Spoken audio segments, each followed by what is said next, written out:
எல்லாருக்கும் வணக்கம். ஒரு பொண்ணா இப்போ ரீசெண்டா நடந்த சில நிகழ்வுகளை பார்த்துட்டு என் மனசுல பட்டதை தான் பேச இந்த வீடியோ. அடுத்த வருஷம் ஃபர்ஸ்ட் டைம் ஓட்டு போட போற என் தமிழ் சகோதரிகள் டிஎம்கே கட்சிக்கு ஓட்டு போடணுமா கூடாதான்னு முடிவு பண்றதுக்கு முன்னாடி சில விஷயங்களை தெரிஞ்சுக்கணும். அது என்னன்னு தான் இந்த வீடியோல சொல்ல போறேன். இந்த வீடியோவை ஹெட்போன்ஸ்ல கேட்டா பெட்டர். சின்ன குழந்தைங்களும் கிட்ஸும் இல்லாத இடமா கேளுங்க. ஏன்னா சில அருவருப்பான விஷயங்களை பத்தியும் சொல்லணும். அண்ட் மொத்தம் 3 மினிட்ஸ்க்கு தான் நான் பேச போறேன். Time starts now. உண்மையா சொல்லணும்னா திமுகவை பத்தி எனக்கு நல்ல ஒப்பீனியன் தான் இருந்துச்சு. ஆனா அவங்களோட உண்மையான முகத்தை முதல்ல சின்மை விஷயத்துல தான் பார்த்தேன். வைரமுத்து திமுகவை புகழ்ந்து தள்ளுறாருங்கிறதுக்காக எவ்வளவு முட்டு கொடுத்தாங்க. அந்த மிருகத்தால தனக்கு நடந்த கொடுமைகளை எல்லாம் சின்மை வெளியே சொன்னதுக்காக அவங்க சோசியல் மீடியால எவ்வளவு கேவலமா திட்டினாங்க. அப்போதான் திமுகவுல எவ்வளவு கேவலவாதிங்க இருக்காங்கன்னு தெரிஞ்சுக்கிட்டேன். யாராவது ஸ்டாலினையோ கருணாநிதியையோ சோசியல் மீடியால விமர்சிச்சா போதும், பொண்ணுன்னு கூட பாக்காம அவங்க இன்பாக்ஸ்க்கு வந்து எவ்வளவு அசிங்கமா பேசுறீங்க. ஆனா நீங்க மட்டும் பொண்ணுங்களை பத்தி என்ன வேணாலும் பேசுவீங்களா?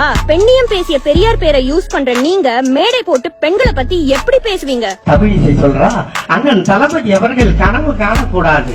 3 அடி சிரிக்கி சொல்லு, ஒப்பட போய் கேள்வி. அப்பாப்பா எனக்கு தமிழிசைன்னு ஏன் பேர் வச்சுன்னு ஒப்பட போய் கேளு. சின்னம்மாவை அம்மாவாக்குவோம், சின்னம்மாவை அம்மாவாக்குவோம். நான் என்னதான் நினைச்சேன்னா, ஏண்டா 32 வருஷமா நடராஜன் முட்டி போட்டு மேய்ஞ்சி கூட அம்மா பார்க்க முடியல, இவனுக்கு எப்படி ஆக்குவான்னு பார்த்தேன். டெல்லியில சுப்ரீம் கோர்ட் இருக்கான்ல, அவன் கூப்பிட்டான், ஏய் இவனை அம்மா பார்க்க முடியாது, என்கிட்ட அனுப்புங்க, நான் ஆயா வாக்குறேன்னு சொல்லி அவன் ஆயா வாக்க.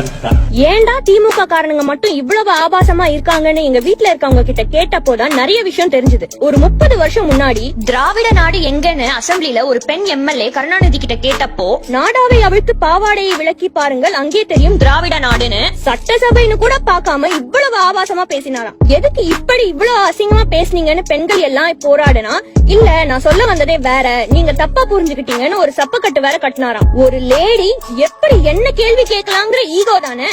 அதே கருணாநிதி பிரதமர் இந்திரா காந்தி தாக்கப்பட்டு ரத்தம் வந்தப்போ ரிப்போர்ட்டர்ஸ் கருணாநிதியோட கருத்து கேட்டப்போ, லேடிஸ்க்கு பல காரணங்களால ரத்தம் வரும், அத பத்திலாம் நான் என்ன இருக்கு சொல்ல ஒரு அருவருப்பின் உச்சகட்டமா பதில் சொன்னாராம். அவரே அப்படி இருந்தா இப்போ இருக்கிறவனுங்க எப்படி இருப்பாங்க? ஊரே அறிஞ்ச ஒரு பழைய விஷயம் ஸ்டாலினை பத்தி இருக்கு. அத நான் சொல்லல, ஆனா என்னன்னு உங்க வீட்டுல இருக்கிற பெண்கள் கிட்ட கேட்டு பாருங்க. பெட் கட்டுறேன், ஷாக் ஆவீங்க. அது மட்டும் இல்ல, இதே ஸ்டாலின் தன்னோட வைஃப கை நீட்டி அடிக்கிற ஆளுன்னு தெரியுமா?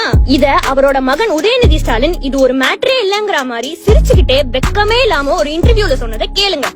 அப்போ எங்க அப்பா வந்து எங்க அம்மா அடிச்சிட்டாங்க. இப்போ ரீசெண்டா பூங்கோதைன்னு ஒரு டிஎம்கே எம்எல்ஏ சூசைட் அட்டெம்ப்ட் பண்ணிருக்காங்க.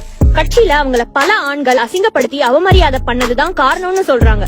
இவங்க அந்த ஆண்கள் கால்ல விழுற வீடியோவை பார்த்து இந்த கட்சி எந்த அளவுக்கு ஆண் ஆதிக்கவாதிங்க இருக்க கட்சின்னு புரிஞ்சுக்கிட்டேன். இவ்வளவு ஏன் 1989ல இதே அசெம்பிளில தான் ஜெயலலிதாவை தாக்கியும் ஆடைய உருவியும் அசிங்கப்படுத்தினாங்க டிஎம்கே ஆளுங்க. அப்ப அவங்க சபதம் எடுத்துட்டு போனாங்களாம், அடுத்த முறை இந்த பில்டிங்குள்ள ஒரு சீஃப் மினிஸ்டரா தான் கால் எடுத்து வைப்பேன்னு. அன்னைக்கு அவங்க கோவப்பட்டதுனாலதான் இன்னைக்கு நமக்கு எல்லாம் தெரிஞ்ச சிங்கப்பெண் ஜெயலலிதாவா ஆனாங்க. தன்மானம் நிறைய இருக்கிற ஒரு தமிழ் பெண்ணா நான் சத்தியமா இந்த கேடு கெட்ட டிஎம்கே கட்சிக்கு ஓட்டு போட மாட்டேன். உங்க டிசிஷனை நீங்க சிந்திச்சு எடுப்பீங்கன்னு நம்புறேன்.